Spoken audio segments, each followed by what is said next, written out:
Tantor Audio, a division of Recorded Books, presents The Wild Mandrake, a memoir, by Jason Jobin, narrated by Alex Mortensen. 1. Stage 2A. Left neck, clavicle, lymph node involvement, abdomen clear.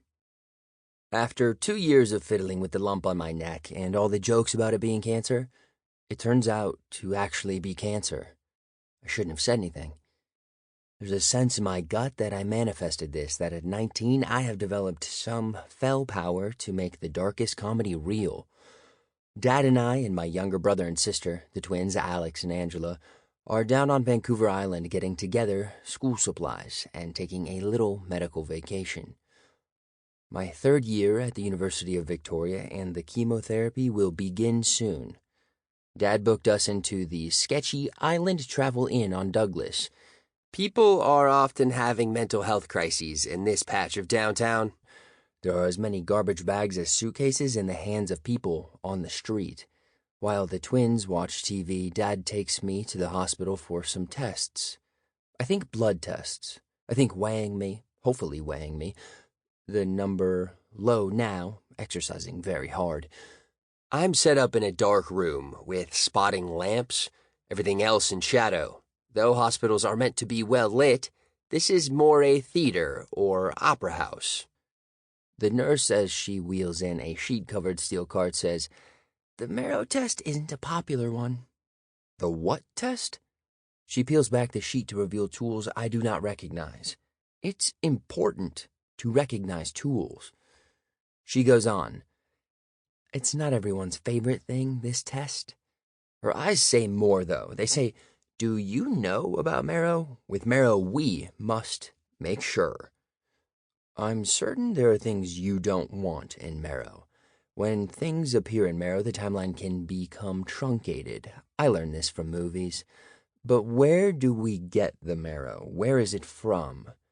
The doctor enters next, gloved, not making eye contact, and tells me to get into the fetal position facing the wall.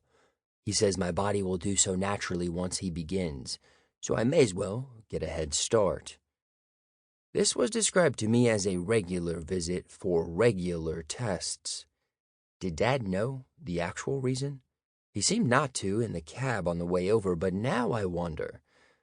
Now that I'm in the fetal position facing the wall, I can see bristle marks in the white paint. The metallic ringing of things being assembled starts up in my blind spot.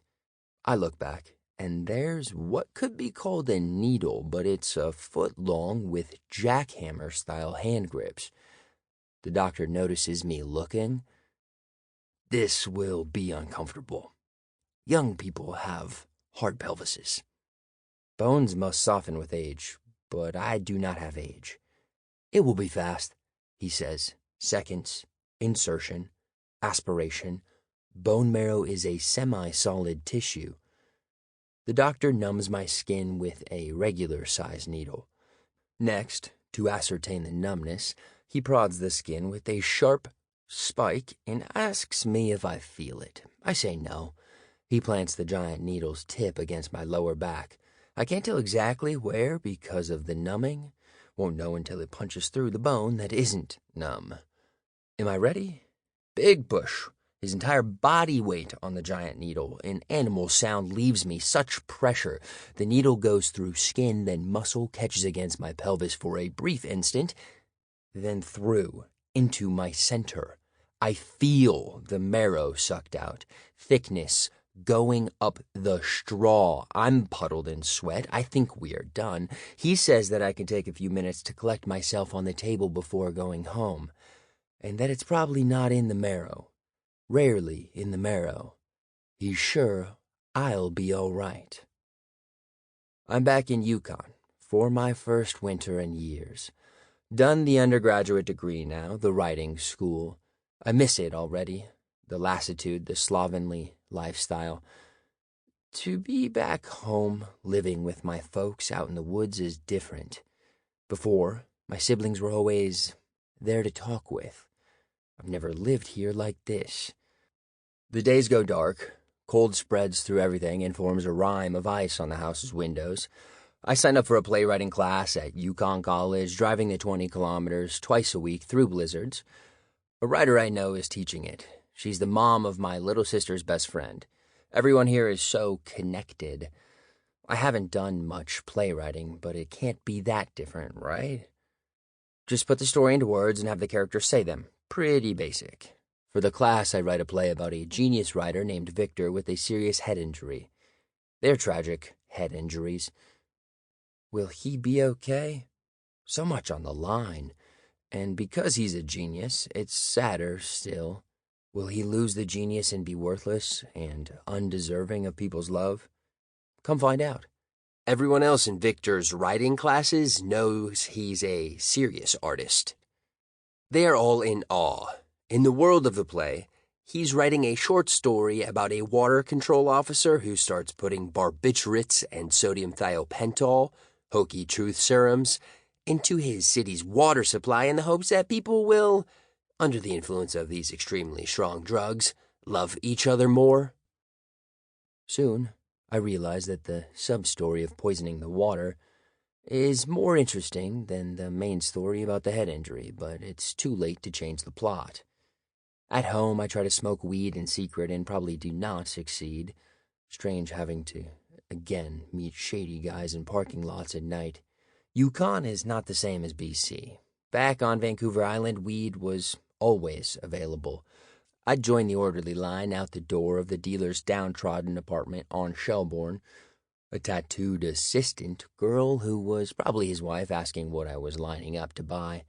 Here, it's frozen over parking lots, -30 degrees, scrambling from my car to their driver's side window. I throw in money, they hand me something, and I drive home. The big highway lamps casting gold light into the car in a left-to-right swirl like a siren, spinning in its little glass cup.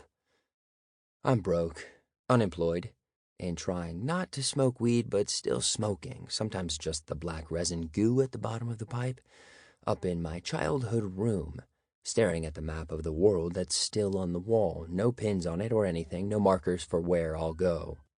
Still working on the play for class. There's a girl character now who loves Victor and visits him in hospital while machines beep and lines squiggle on monitors. They are in love. The love goes without saying and doesn't require risk or participation. They have snazzy conversations where both of them are being mean, but it's smart enough to not seem mean. One of the main themes is the concept of pareidolia, things appearing like other things, clouds that resemble dogs, trees that resemble people. As the play progresses, more and more things in Victor's life take on the likeness of other things. It's possible he's trying to tie it all together to overcome the trauma of having his skull cracked open. It's very difficult, and he struggles. A few of my also graduated friends are back in Yukon now, too, pursuing careers. I think they'll stay long-term, most of them, or they leave and get pulled back. We go out to bars on weekdays and get obliterated. Not everyone with jobs yet, not everyone caring yet. On nights I don't go out, I work on the play or the novel, chipping away in the dark as the office is right next to my parents' bedroom, Dad always yelling through the wall to be quiet. The novel is just everything I've ever known or thought, and it's kind of shit because I haven't known or thought that much. But I also think it's amazing, for the same reason. It dawns on me that a good way to end the play would be for Victor to mostly rediscover his genius after the head trauma, like he can still be a genius. But, and this is crucial, he himself doesn't believe he gets it back. He himself doubts that the head trauma hasn't permanently damaged him, believes it has made him less of a genius, and will forever wonder what he's lost. It's not clear if the head-on collision was even his fault. When the accident happens, he's driving home from class after arguing with the girl he loves and who loves him, and then there's the crash, and it's brutal and in slow motion. The argument that preceded the crash was mostly about how he was right, about something having to go with writing craft. Remember, he's a writing genius. And she's like, well, you don't have to be such an asshole about it. And he's like, I'd rather be right than happy. And the play subtly hinting that this is a deranged thing to believe. In the end, they stay together, I think. though I never get that far. The class ends before spring, when the days are still short and the sky is white and the ground goes soft with mud that freezes each night and thaws each morning. An old couple sits near the water fountain, close, their knees touching. Window light pools in the dishes below the woman's eyes. Her hair is the color of ice. The man has no hair. He's dying, the thinness, like a child's drawing of a person. She holds up a tissue, and he blows his nose. A minute later, she holds up another tissue, and he blows again. And again, and again, and it doesn't stop. This ragged bleeding. I don't stare. I pretend to look elsewhere. The woman holding each tissue like an orchid with a particular fold practiced. On her lap is the kind of shallow box that holds 24 soda cans, and she places the used tissues inside it. Her having brought the box, knowing how it would be. The box will need to be emptied soon. Judging by the sounds that come from him, the tissues must be despoiled. But in the box, they all look white. I realize he isn't blowing his nose. A white plastic spigot juts out of his throat just below the Adam's apple. She holds each tissue over the end of the spigot, collecting, and then folds the tissue and places it in the box with the others. The box so full now, it looks like the preparation for a raffle. I'm on Frank's couch in late morning, my intestines all coiled up. We're not roommates anymore, Frank and I, but this hangover makes it feel like we are. The malaise reminds me of being in university and makes me want to go back. Grad school applications are due soon. I will do them, for sure. His folks are gone, so a bunch of people have crashed at their beautiful home overlooking the Yukon River Valley. Out the window, snow-crusted spruce lean against one another. Banks of frozen fog rise from the valley basin like cotton. Ice crystals tattoo the windows. Last night, as we got drunker and drunker, the cold seemed to melt off us, and we undid jackets and took off toques and rambled through the night from one bar to the next. There are no blinds on the 10-foot windows. Must be late with this much daylight. The moon stands out in the sky's pale blue. So many craters, how they accrue across millennia and never heal. I roll onto the floor and scramble upright. Where is my jacket? This type of cold, you always want to know where your jacket is. My wallet is in the jacket also. I check behind the couch, the entryway, the bathroom I was throwing up in earlier. 40 below and no jacket? I don't remember getting back here. Must have been a cab. I curl into a ball on the couch and drag the wool throw over my aching body and face. If I block out the sun and moon a bit longer, I'll be okay. Plotting now. A return to my car. An escape. I sleep another hour and wake feeling like I've eaten batteries. Mom is working at the college today, so I call to ask if I can visit. Frank drives me, lends me a thick wool pullover that itches whenever I move. It's not as warm as the jacket I can't find, but it's better than nothing. There are a few people in the college's halls as I begin to look for the nursing wing. At least it's warm. I follow signs until I see the one with my mom's name on it and enter a makeshift medical ward, still feeling dizzy and half asleep. Eventually I find her office by just walking down the hall. She's at her desk, working hard like I knew she would be. Always working so hard. She gives me a look of concern, noticing that I don't have my jacket, but she doesn't ask. I explain that the jacket got stolen, that you cannot trust people in this town. There's a mock hospital room off the hallway. With a gesture, she leads me to one of the pretend beds, says I can sleep it off. I roll into the thin quilts, burrowing, not wanting her to see me shiver. A pink mannequin stares blankly at the ceiling from the other bed. It's studded with a million little holes where students practice inserting needles. Eventually, another nursing teacher comes in and asks how I'm doing. She has a knowing look. Just recently admitted, I say. Could be anything. Let's check you out. She takes my vitals, hums at the right moments, wonders at my condition. I'm working at my uncle's over the summer, home, from university. Construction, landscaping, painting his giant wraparound deck. It's good work and pays enough to cover most of my coming year's rent. The rest made up by Yukon school grants. I usually work with my cousin Anna or some of her brothers. We grew up almost like siblings, always camping and fishing and going on road trips through the prairies to visit our grandparents. We're out in the sun all day, my skin browns and freckles pop out everywhere. My hands get cut up from wood and hammers and chisels. It's summer, I'm still in full remission, and things feel durable. It's good to have some money and to work with family. My uncle has a mining exploration company based out of his house at the southern end of town. My family lives on the northern end, 40 kilometers away. The drive is long, but he pays for some of the gas, so it's not the worst. His place is like a log cabin the size of a house, and each year he pays us to paint linseed oil into the logs so they don't crack in the winter. First, he trucks in a bunch of scaffolds from a contractor who does rentals downtown. These scaffolds are in bad shape sometimes, rotten through, split down the middle. We get good at assembling and disassembling them. Most important is having them level and not forgetting any of the cross braces. We set up the scaffold, paint for a few days, then move it clockwise, and like this, we work our way around the house. I'm drenched in oil by the end of the day, the stuff in my hair, my eyes. It's tough to get linseed oil out of your eyes once it gets in. Lots of stinging and irritation. The east side of the house is on a steeper slope, which makes the roof farther from the ground. On this tall side, we set up 4 levels of scaffold, which is always one too many, the whole apparatus wobbling at that height. Steel sounds, vertigo. 2 of the scaffold's legs are balanced on logs. We get ropes and safety harnesses, then don't use them. Later in the summer, we build an insulated chicken coop and hatch the chickens from eggs.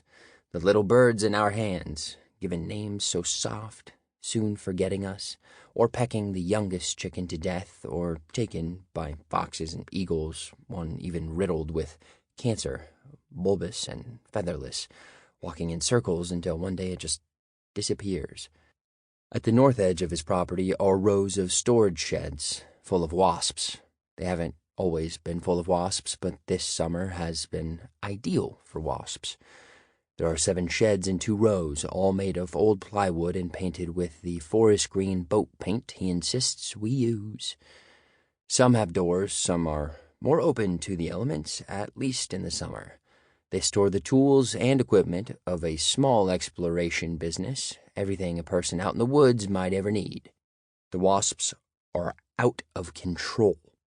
I've never seen them like this, their nests stashed among chainsaws and wall tents and pickaxes and old coolers and lumber. Nests in the rafters, in duffel bags, in torn foam mattresses. We wear insect hoods and long sleeves and work gloves. When we find a nest, we spray it with insecticidal foam, then wait. Then hit it with a shovel or hammer. Sometimes the shovel blade cuts the nest in half like a coconut, the bisected cells showing each developmental stage, larva, pupa, soldier, wriggling their last moments. Otherwise, we are moving rotten lumber from the sheds into burn piles, organizing tents by whether they have enough poles, reinforcing old shelves about to collapse. Moving cinder blocks. Is all this work necessary?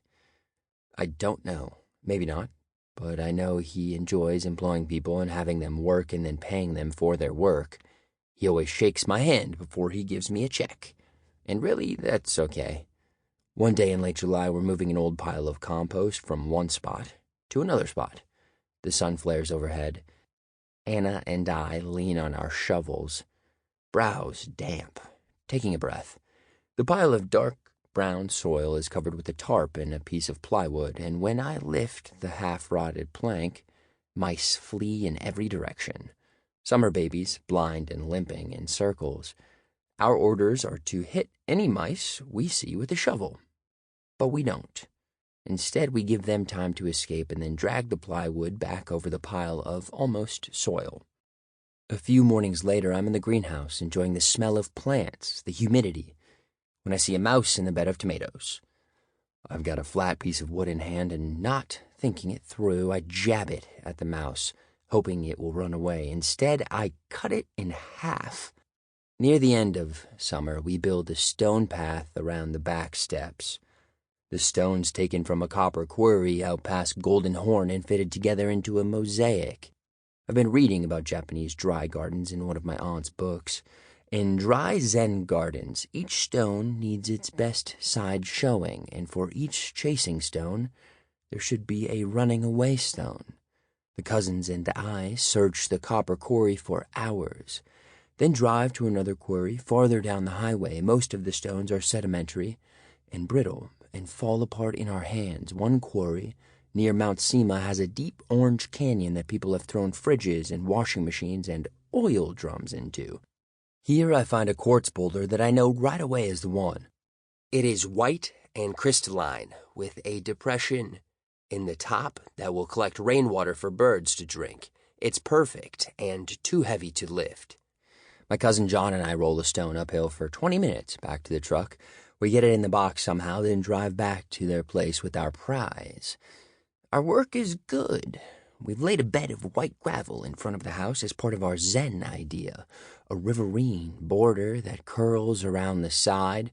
We've planted new birch trees in circles of chopped peat wood. There's a give and take between my uncle and aunt with my more philosophical renovations. She's interested in the Zen ideas. He wants us to avoid pouring too much water near the foundation, as he always expresses fears the house will tip over like a toy block. Our big white stone ends up next to the wild roses near the staircase. We wedge it so that the side with the shallow basin faces the sky and will collect rain for birds like I wanted, though the basin isn't that deep and will not collect much. But birds don't need much, and certainly less than I do. I stand at the base of the stairs on one of the last days of summer and look at the white stone, and I can't tell if it's a running away stone or a chasing stone. I don't know who else cares about this stuff. What does it matter, one stone or another stone, chasing, being chased? It's hard to know the difference. I'm stopped at the edge of a dense willow forest and starting to question my career in mining exploration. On the surface, all you need to do is get dropped off by a helicopter and follow a straight line, stopping every so often to hammer a wooden stake into the ground. But the solitude is getting to me. The dense willows are getting to me. Willows grown so tight I can't see through them. I've been working in a grid along the Bonnet Plume River for weeks. Every 450 meters as the crow flies, I set a post and then nail in a tin plaque with the relevant serial number.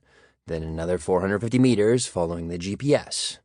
High summer in Yukon, and there's money to be made, though I suspect no one will ever see these or come here again. We're hundreds of kilometers north of Whitehorse by truck, another 100 by bush plane, 70 or 80 more by helicopter. Our base camp is to the south, I think. Would have to pull out a map to be sure. I've been getting confused and losing my way of late. This patch of forest identical to that one.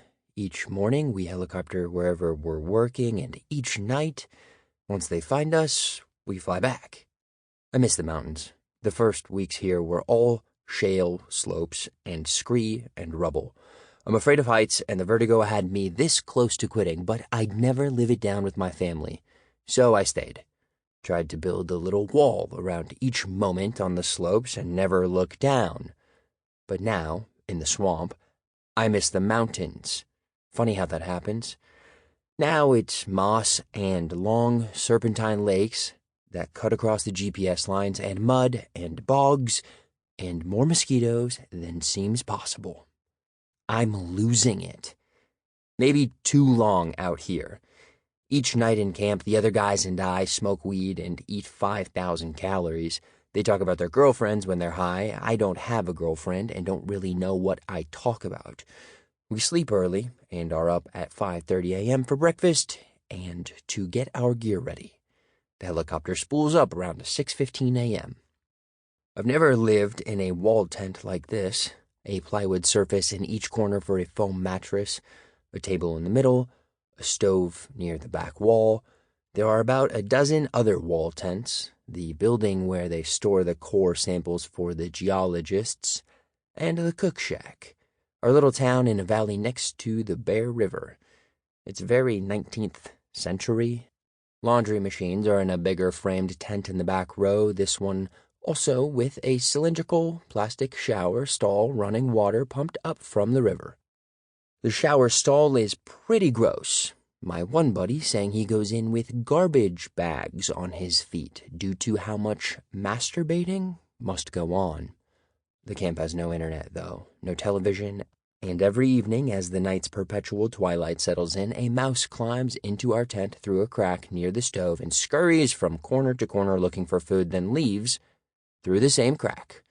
For 10 hours each day, we're out in the woods hiking, marking trail, and either making new mining plots or chasing after old ones. With the old ones, the posts are supposed to already be in the ground at the proper GPS coordinates, but often aren't. Or they've fallen off a cliff, or been buried in moss, or been chewed through by bears. We still hammer tin tags onto the old posts when we find them. The tags renew mineral rights and prevent another mining company from stealing them. There are no days off. You get used to it. And on the rare times fog rolls in too thick for the helicopter, we get the day. That moment when the pilot says he can't fly is a bliss I don't think I could recreate outside these conditions. I lower myself back onto the foam mattress and close my eyes. There's gentle rain against the canvas, and my knees ache and the skin is rubbed off my shoulders from the pack straps, and it feels so good. But now I'm at these willows. I don't want to go into the willows, but there's no way around. I linger at the edge all the same, drinking water, pacing. I must follow the GPS line. That is my job. To navigate around, maybe, but the posts I need are in the willows somewhere, based on the coordinates. I need to find those old posts and hammer a new serial number onto each one with the butt of my axe, and then nail them together and wrap them with red flagging so that at some point in the future, if another person comes this way, they will see them and know. No choice but to go. I get out my axe and push into the trees. To move forward is like doing Tai Chi. Branches hem me in, tree sap everywhere. Line of sight only a few feet. As I walk deeper in, emerald bugs cascade onto me from above. The more branches I knock aside and move through, the more bugs fall. I need a machete, but don't have one. I use my weight and rip branches down, fold the thinner trunks in two, each step a contortion. Recently, I've been talking to myself a lot in French accented English. Doing this now. Allô, bonjour, I am walking through the wood. I don't know why. One of the guys on the crew is a Quebecer, and, well, I am too. From my father's side. But that's no reason for this talking to myself. This going insane, long conversations. I tear branches and kick stumps, ears peaked for every vague sound as I lunge ahead. So long out here in the woods, you start listening, hearing.